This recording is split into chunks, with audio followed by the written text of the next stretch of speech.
Hej alle sammen, og velkommen til Lasses Guide til at være pisseirriterende i Black Ops og andre first-person shooterspil. I denne episode vil jeg vise jer 10 tips til hvordan I kan være pisseirriterende og ødelægge det for alle andre på Xbox Live. Jakob, som I kan se i videoen, vil vise jer hvordan I kan udføre alle tips i praksis. Her er de 10 tips.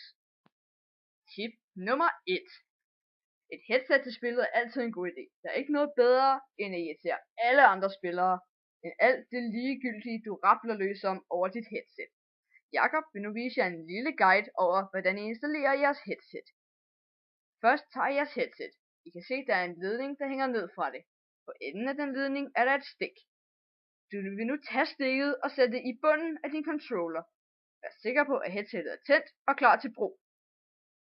Tip nummer 2. Snak, råb om din controller er rigtig ringe, og det er derfor at du klarer dig virkelig dårligt, selvom alle sammen ved at det bare er dig der er dårlig. Tip nummer 3.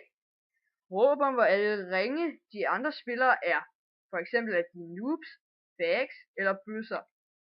Det er altid godt at nedgøre dem på en homoseksuel måde, for at få dig selv til at være i bedre lys. Tip nummer 4. Brok dig over at banen er laggy, eller at den lagger for vildt, bare for at få alle de andre til at tro, at det ikke bare er dig, som er vildt ringe.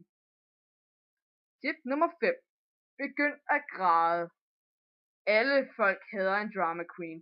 Det er den bedste måde at irritere alle sammen. Et godt hyl vil altid irritere alle sammen, der spiller Xbox Live. Tip nummer 6. Spil sej. Alle sammen ved, at du bare er en lille skid, som ikke kan gøre noget som helst rigtigt i den virkelige verden. Men over Xbox Live, der kan du være lige hvem du selv vil være. Så hvorfor ikke være en sej fyr, der kan klare alt? Så derfor brug masser af bandeord for at få dig selv til at virke sej, og alle de andre til at virke som nogle lille fags. Come on man, come on bitch, vil du slås?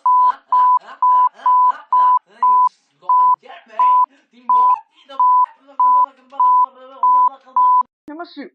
Snak alt for meget. En god måde at irritere alle de andre på er at tage din mikrofon alt for tæt på din mund, så de overhovedet ikke kan høre hvad det er du siger, og at hele banen vil larme helt vildt. Det er en tip-top måde at irritere alle andre spillere, og det virker med 100% garanti. Tip nummer 8. Hvis du vinder et spil, så klag over at det var dig selv, der var nødt til at gøre det hele, og alle de andre er noobs, fags eller andre ting, som vil nedgøre dem. Tip nummer 9. Hvis du taber, så klag over at der var mega lag, og din controller er dårlig, eller andre ting, som at du er på det værste hold nogensinde. Tip nummer 10. Bare vær lille og irriterende, uden et liv eller andet at lave, end at ødelægge Xbox Live for alle andre. Fordi det ved alle sammen jo, at du er. Det var så Lasses 10 tips til hvordan du kan være pisseirriterende i Black Ops og andre first person shooterspil. Nu er det din tur til at være pisseirriterende på Xbox Live. Nu må I have mig undskyld, jeg skal ud og spille på min Wii.